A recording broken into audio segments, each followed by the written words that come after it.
Hello, everyone, and welcome back to another edition of the El Calvario podcast. It's great that you all are joining us week to week. I'm sure, hopefully, you all enjoying the content that we've been making, the lessons that we had, and recently the testimony that we heard from Brother Reverend Irving Mayoral. We're going to continue a little bit with that theme of testimonies. I have a special guest here today who I'll introduce in a minute. But first, I want to encourage you all to continue to subscribe, follow us on our YouTube, Facebook page, continue to share on whatever podcast platform. I always get stuck saying that. But any podcast platform that you listen to us on, just again, continue to like, share, and follow, and yeah, all that stuff. So, with that being said, I have again a very special guest, I guess a good friend, you can say, of mine, for many years. Your older brother. Yeah, a man who has literally saved my life. And maybe we'll go over that story, maybe not. We'll see if we have time for it. It is Brother Freddy Quito. How are you? Never been better. My entire life. Never been better. That's great. And we'll talk a little bit more about your life in a second. Because again, this month we want to kind of dedicate it to just testimonies. And I've been telling everyone that comes is just the main focus is just how did you get to where you are today? Mm-hmm. So we're going to talk a little bit with Brother Freddy, kind of learn a little bit about his life, and hopefully just, if someone's listening, it encourages you to keep walking forward in this walk with God, because it's not easy. There's struggles, there's tribulations, there's also high points. It's true. But through God, you can do it all. And I'm pretty sure Brother Freddy has testimonies that can confirm all of that. Oh, yeah. I got 2 hours of testimonies. Luckily, we got 30 minutes, so we'll have to shorten it down a little bit. Got to cut in pieces. Yeah, maybe we'll have to do multiple parts to this. Part 2, Part 3 coming up next week. Don't miss it. The next 2 months, just Brother Freddy. Yeah. But before we get started, I did have like an icebreaker. Go ahead. This is actually kind of tying back to our month in February, but do you remember how you proposed to your now wife? Oh, yeah. Do you want to tell us how that happened? It was September 14th, her birthday. I had to find a way, an excuse, how to get my family who lives in Chicago and her family who lives in Rockford. So I'm like, how could I do this without her noticing I'm going to propose? She didn't think I was going to propose ever. She thought I was going to give her the ring and that's it. Wouldn't that be like a proposal anyway? But it's just like giving like just like nothing special, like, I guess. Actually, she said she didn't think I was going to give her a ring. Just like we're getting married this day and that's it. So I'm like, yeah, that's right. That's what we're going to do. So I had to give my family, like, how do I do this? I'm like, I got it. Her birthday, September 14th, I think. Yes. It was her church in Rockford. It was the anniversary. Okay. Like, all right. So my family pastor was going to preach. Mm-hmm. That's it. This is it. There's no other way. So, yeah, I went to church. We had the service. Pastor preached, and I talked to him about it. Like, hey, I'm going to propose. Is that all right? He's like, yeah, sure. So, yeah. Right after the altar call, whatever, he's like, Hermano Fred needs to say something. I was so nervous. I went up there like, yeah, God is good to me, Hermana Aguilenda. I need to say something. So, yeah, that was my big day. And she never expected that? She didn't. She did not, because I'm that kind of person that doesn't give a lot of clues. Like, yeah, no, we don't need to do that. It's okay. Just get married and that's it. But, yeah, she didn't think I was going to propose. But, yeah. Well, I guess that's great that she was surprised by it and caught off guard. Yes. And thankfully, she said yes. She said yes, and I think 2 days later she went and bought the dress. Oh, okay. So, yeah. So the same stories. She was ready. She was ready. Same stories everybody said. Proposed the next day she bought the dress. I think it happened to you, too. Yeah, somewhat similar. Yeah. But, yeah, I guess they were just ready. Yeah, she was ready. Yep. That's great. So, again, we're going to talk a little bit about just more of your life, right? Okay. Because, again, as I mentioned at the beginning of this podcast, everyone goes through eras or steps in their lives. Yeah. Right? Challenges come before you, but we learn from them, we trust in God, and through that we persevere and push forward. It's true. Typically all the times, we learn something from it and improve. Yep. So how was your walk in God? How did you even come to church? How did you come to know this gospel? Well, I came to church when I was 8. Not by choice. My dad, we moved to the United States September 7th. September 8th, next day we came to church. I've been in this church ever since. So I probably missed like 3-4 Sundays, you know. Mm-hmm. Non-excused. So, because I was sleepy, whatever. But other than that, I've been in this church for 1997. So do the math. Yeah. But as a teenager, I never missed a Sunday service, but I wasn't here in time. And that's when I started like kind of backslide. I had a foot in here, foot outside. Same story a lot of people say, if I'm in this position, number one, whatever I'm at, it wasn't easy, but I know I'm in a spot where I don't want to go back. I'm not looking back. I'm not desiring anything outside of this. I'm in this position that I want to keep going even more, whatever I can do, And mostly it's helping people out through my testimony to help people out. And the reason I get so emotional, not emotional, but like I want to help you, passionate about it. Because I believe that if God could rescue me from where I was to the passion I have now for God, and I want to help, not here, be at church, the youth, whatever people that come in, new people, but also at work, people know me at work. I'm always testifying, God can do this in your life. God can change your life around, and, and they see me. They respect that, But again, that's my passion for God, and that's my testimony, how I got here. And it wasn't an easy road, it wasn't easy. So, but I'm not looking back. That's all. So let's talk a little bit about that. What part in your teenage life changed where you said, all right, let's get serious here? My teenage life, it was... 1 foot in church, 1 foot in the world. But again, that was just, it was okay. It wasn't bad, Yeah, I experienced this, experienced that, But I think my friends is who helped me to stay here in church, never leave this church. But when I messed up, when I know I messed up, it was when I was like probably already 23, 24. So I was not a teenager anymore. Yeah. And I can actually say, that's where my testimony comes in, because I can't remember the age, but again, and this is my testimony, because it got to a point when I wasn't planning to live. I wasn't trying to do anything wrong. My goal was not to do anything wrong. You know what I mean? I was trying to live my life. And I was trying to make decisions, deciding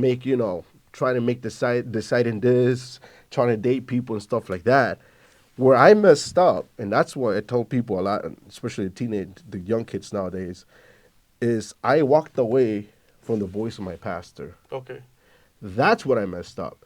Till the day, I know that was my biggest mistake. And I will never forget those days. I can't forget those days. I can't. I remember when it was, how it went. I remember like it was yesterday. I was trying to live my life, trying to make decisions of my own. Pastor comes like, listen, you got to change this. You got to drop this. And I remember I wasn't trying to do anything wrong. Yeah. But when Pastor came saying, I'm the voice of God in your life, you got to drop this. I'm like, no, I don't think so. I can't do it. Yeah. That was my mistake. Till then, I was okay. I was surviving. But the moment I said, I don't need to listen, I walked into the office from the room, and I felt it, because that's what sin does. The moment you walk out of the protection of God, now you're getting wet. Now you're getting rained on. And there was no protection on me whatsoever. I literally disobeyed the word of God in my life. And I walked away, and I could not find peace, could not find love, could not find love of myself, couldn't respect myself. And that's what happens. And then, to make the story kind of short and not too short, I got offended by everybody. That's why the pastor talks about offenses, people getting offended. And the funny thing is, nobody offended me. Nobody came to me like, you're an idiot, you're stupid. Yeah. Nobody. You know what I mean? But yet, because I was unprotected. Yeah.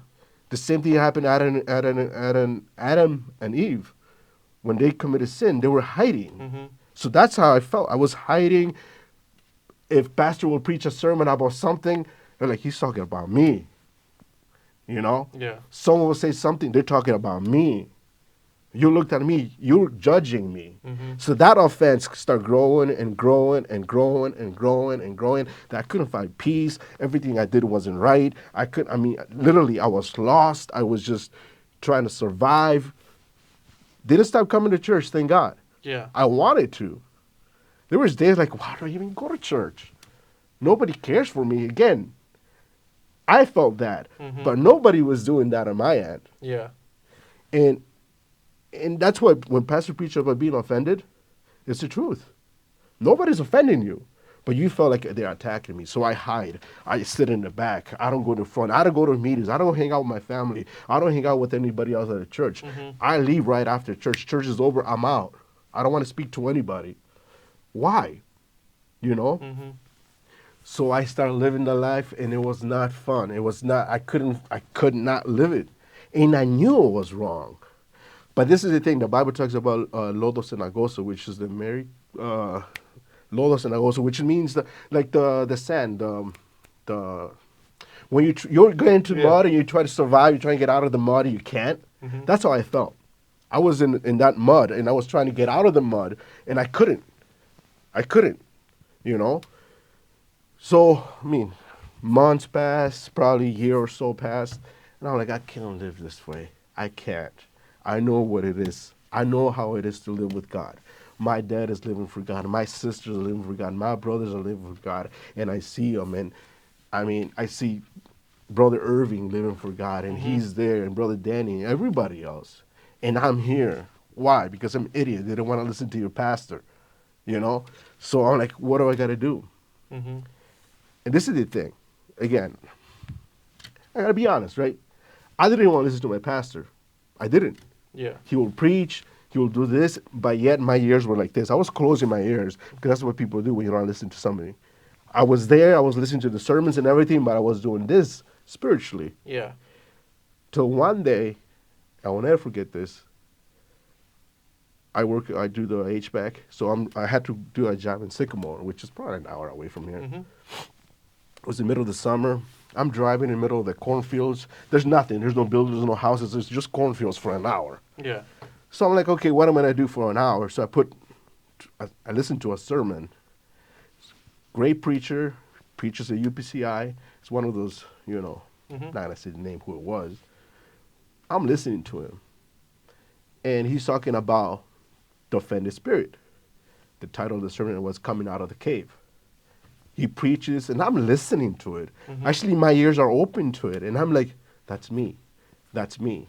That's me. And he starts saying the story how an offended people, you go into a grave. The offended person goes into a cave. It turns into a little home. You don't want people speaking to nobody. Mm-hmm. And that little cave turns into your grave. Tarde o temprano, that little cave that you're hiding and you're protecting yourself from is going to turn into a cave. And you're going to be, a grave. So I'm listening to that. And for some reason, in the middle of the road, cornfields, nothing around it, I felt it. Yeah. I felt the spirit coming to my car.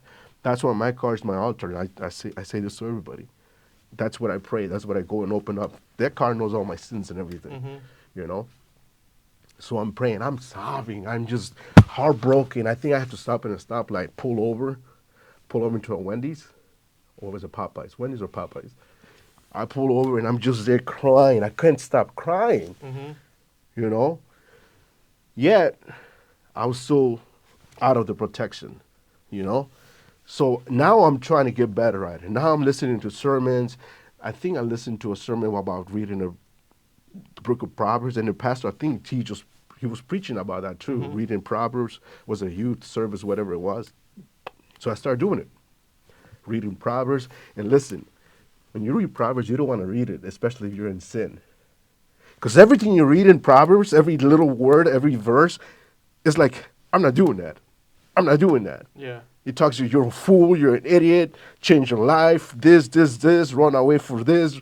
And I'm like, this is, what am I doing? Yeah. And it was so hard to read. But I committed myself that I'm going to read Proverbs 1 chapter per day, according to the calendar, just reading 1 chapter. So I read probably 6 times the book of Proverbs until January came. And that's when my memory changed. Like, I was working on it, and then January came. I don't know if you remember this, but the pastor did a 24-hour prayer. I think so. It was for Shekinah. Yeah. So he does a 24-hour prayer, and then he puts like, okay, everybody writes down an hour what time you're going to pray. So I put it 3 o'clock. And I put a timer on my phone because I know I'm going to forget. So I still have it. I put a timer on my phone at 3 o'clock. I'm going to pray for 1 hour. So I put the timer on. I'm driving, whatever. My phone rings, prayer time. I'm like, okay. I'll pull over, gas stations mostly. Sometimes it's whatever street I was on, pull over, and I did it. Pray, and I remember the first time it was 5 minutes. God, I'm sorry. No words coming out of my mouth, right? First day. It was Monday. Okay, I can't. Sit in the car for an hour, 45 minutes, doing nothing. Next day, 5 minutes, 2 minutes. Next day, 3. And I kept doing it because the alarm kept going off. So finally, I think a week later, it was 15 minutes now. Now I had something to pray about. Yeah. 3 weeks later go by. Now I'm praying for an hour. Now I can't stop praying about it. And this is when it started changing. I'm praying, and when I'm praying, the Bible talks about this. If you offended somebody, whatever, go ask for forgiveness first before you come here, right? I start calling people, I'm sorry for offending you. They're like, what are you talking about? Yeah. But this is the thing. I was offended by them. They didn't do anything, nothing to me. But I was offended by them. I call them over, like, hey, I'm sorry for doing this. I'm sorry. I'll cry a little bit, whatever. Like, dude, you're good. I'll call this. I call like 10 people, you know. I don't know if they remember. And then, but I still didn't come to pastor yet. You know, he was the last person he came to. I prayed and whatever. We had Shekinah, and I think 3 weeks later, I finally called him over, like, listen, can I come over to your office? He came, and he went to his office. I don't know if you remember this. He probably does, but whatever. I came to the office, and like, listen, I'm sorry. I'm sorry. You know what he said? First thing he said to me is like, I forgave you the moment you walked away. To me, I was like, and you know, I'm offended by you. Yeah. You know, I lived this life and everything. But this is the thing, though. I'm sorry. Forgive me. He said, I forgave you. Now I'm like, now I'm not offended by anybody else. But I'm still struggling.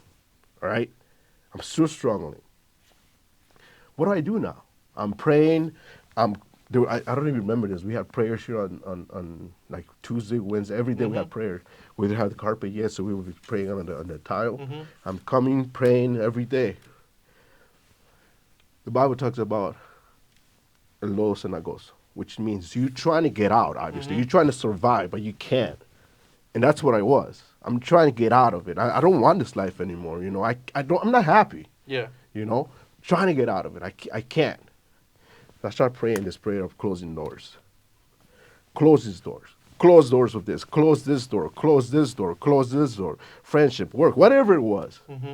Close it, close it, close it. I'm praying for it, praying for it, praying for it.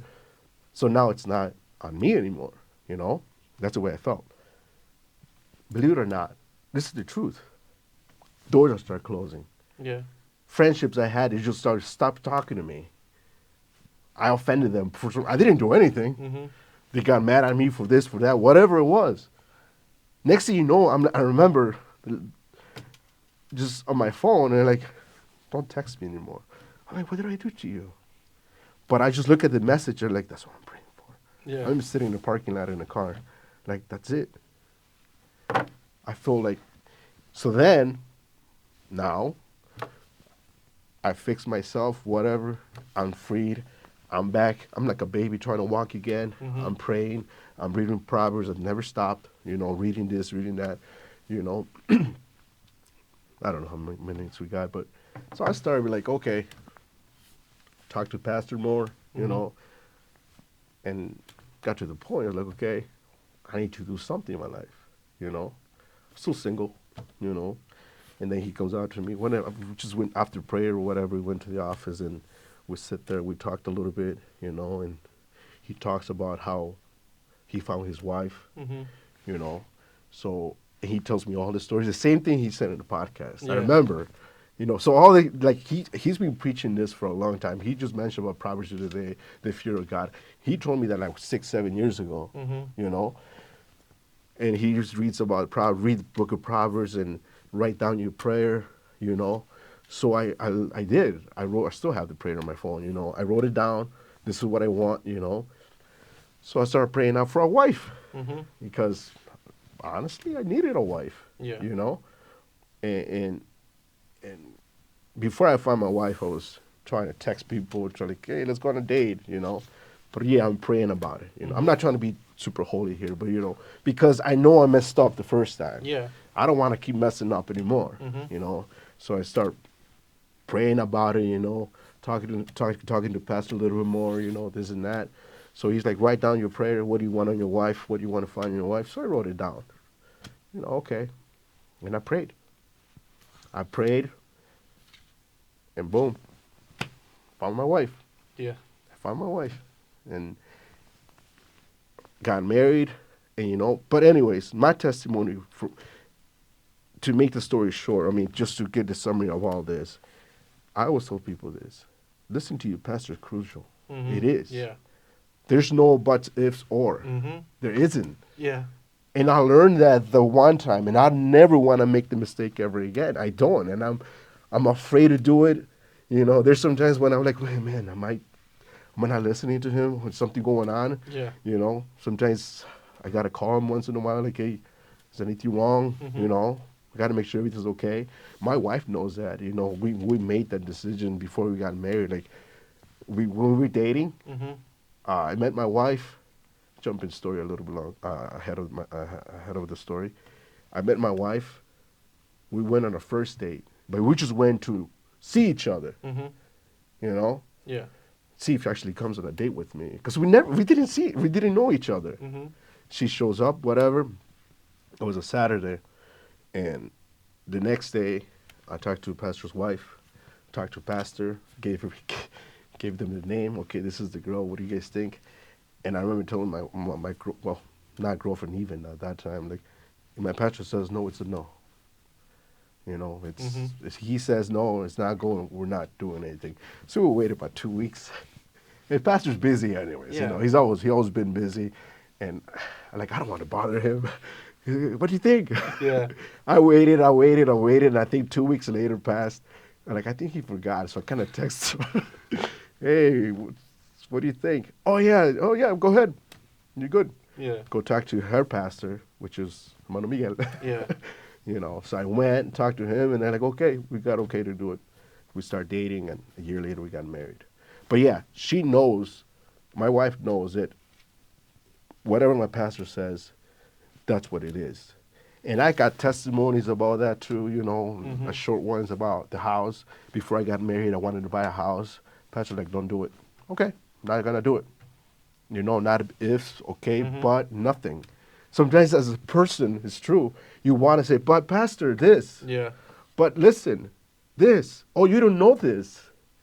It doesn't matter. Yeah. You know, it's true. The natural life, he probably doesn't know my story, right? We want to say this. Sometimes we want to say that.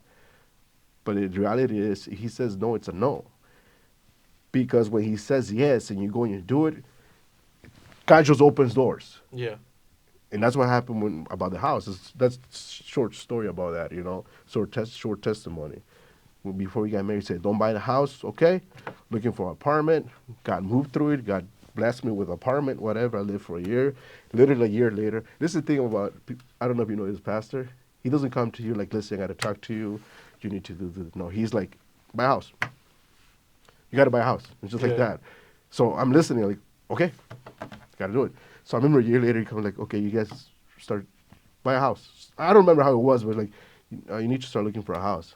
Okay, went home, you know, and it seemed impossible to buy a house. It was when the market was hot right after COVID. And I mean, I'm like, there's no way, you know. But he said, buy a house. I'm looking for houses. It seemed impossible. My wife and I were just struggling, and I had disappointments everywhere. Couldn't buy it. Like this house, I like this house. 2 hours later, it's gone. I like this house. 2 hours later, it's gone. My wife and I like, just forget about it. Maybe in 2 years, 3 years, But I'm like, listen, Pastor talked about it. We prayed about this. Whichever house is going to be ours, nobody's going to take it. Mm-hmm. God is going to give it to us. Sure enough, you know my house, 5 minutes away from Mm-hmm. here. The market is hot, and nobody saw that. It had an open house on a Sunday, Yeah. and nobody saw the house.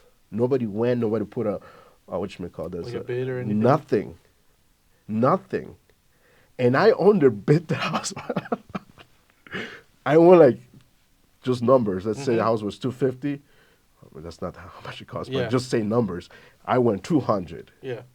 You know, Mm-hmm. think about it in the hot market. Mm-hmm. And then I was like, I just like here 200. Sign the paper, whatever. On a Tuesday we had a class here at church. 2 hours later, hey, give a little bit more. Fine, 225. 10 minutes later, approved. We what? Nobody saw the house. Nobody put a bid on the house. Nobody, nothing. Wow. So now I'm thinking like, oh my goodness, what did I do? Maybe the house is like burned or something that nobody wanted it. Good house, beautiful house, great location, everything. Mm-hmm. That's how God moves. I cannot say it enough. Yeah. God just does wonders if you listen to your pastor. I mean, I got testimonies after. I got more. But just a little quick testimony. It just God moves, and God can do more things if you stay submitted, if you stay under your authority, you know. And just, yes, he's a man. Yes, maybe he doesn't know your life. Mm-hmm. But if he says something, just do it. It's scary. Yeah. You got to do it. I'm sorry I went too much. No, it's okay. It's. I think everyone can learn from that. Funny thing is, I kind of learned from your testimony to do. I don't want to say like not do what you did, basically. Exactly. Don't do what I did. Please. And that's kind of what I learned growing up because I'm younger than you. So Yeah. I saw kind of your life, and I was like, all right, well, I got to learn from his mistakes so I don't repeat that.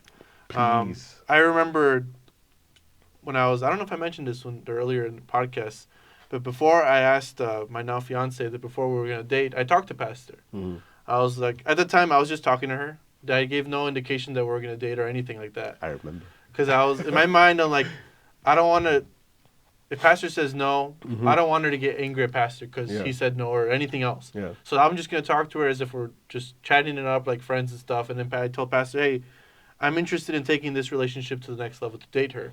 What do you think? Mm-hmm. And in my mind, I'm like, well, if he says no, that's it. Whether I like it or not, right? Yeah, exactly. It might hurt me. It might hurt my ego. I might be like, well, what? Why? But like, if he says no, then I got to be okay with him saying no and just moving on. Because at the end of the day, he knows best, right? We may not know why he's saying no, but we got to trust in him. He's the man of God in our lives. Yeah. That's true. He said yes, and I was like, all right. And look at us now. And everything just flows like it's like a water flow. It just flows right. Yeah. There's no struggle. Yeah. I mean, struggle might be there, but your confidence is like, I'm listening to the man of God. Mm-hmm. Well, the voice was God through the man that he put over me. And it just flows right, and you feel right. And there's another testimony, but just to make it short, in the middle of that story, there was a lot of struggles coming into my life and questions and but this, but that, and the money and this and that. Mm-hmm. And I remember my wife just still like, no, it's fine. But my wife this, and I'm not just saying that she was complaining, none of that. Yeah. But she was like worried about this and worried about that. Which is natural, right? Yeah. Of course. Exactly. We're human. Exactly. And I remember I had to keep my post, like, you know how it is. It's fine. Yeah. Like you do it once in a while. It's okay. We're good. But the money, it's okay. It's fine. But this and that, and we're good. And just, people, please listen. You'll listen to your pastor, even when he's preaching in a pulpit. Just listen to him, and it just flows better. It just flows smooth, and life is just better. That's why, to me, my life right now is much better. You know, it's just family, ministry, work. I mean, obviously, I can't say no struggle. Yeah. But if the problems are there, whatever, getting tired, getting hurt at work, you know, getting yelled at work, whatever, it's there, customers, whatever. Mm-hmm. But if you're covered under the umbrella, submitted, you're just walking. You're not getting wet in the rain, you know. It's beautiful. It's wonderful, you know. Yeah, and I guess that's the thing that, like, struggles are there, challenges come your way, but when you're living, like, under that umbrella of God, right, under His protection, you just have more of a confidence, a faith, like, yeah, I'm going through struggles in life right now. Yeah, I'm going through challenges, but I'm going to overcome this because I have God on my side. Yeah. I don't know how we're going to do it, but we're going to do it. Yeah. And that just that faith, it changes your personality, It does. the way you think, and the way you approach everything in life. It does. That's something that I always mention to whenever I speak to the young people. Like, when that hit me in my mind, when I finally understood that, like, my whole personality, my mindset just changed. Yeah. And that's just something important to remember. Just when you're under that protection, again, challenges come your way. We're not saying life is going to be easy. It's not. It's not. It right? shouldn't be. No. You don't want it to be. With God on your side, it becomes more bearable, I guess you could say. Yeah. A lot more bearable. You're protected. Yeah. Yeah. I think this is a good place to stop. I mean, we can go on, like you I said, can- for hours. I We can can go go on forever. Part 2. If anyone ever wants to hear more, feel free to talk to Brother Freddy. Yeah. He'll give you a ton of stories, I'm sure, that he has in his life. Absolutely. But I just want to thank you again for joining us, and hopefully everyone that watches, listens, that you get something out of this. You shared an incredible testimony here today that maybe not many people even know about, right? That's a little bit. They just see you and like, oh, Brother Freddy's always happy, always so emotional. Now I am. Now you understand why, right? Now I am. Now you know why he's so passionate about the things that he is. I am. But I want to thank you again for joining us. Again, we could have gone on for way longer, I'm sure. How long is it right now? We're in probably around 30 minutes-ish. That's not bad. But thank you again for joining us. Thank you, everyone, for listening, for watching. Again, don't forget to subscribe, follow, share. Get this podcast to as many people as possible. But with that being said, just thank you all, and have a great day.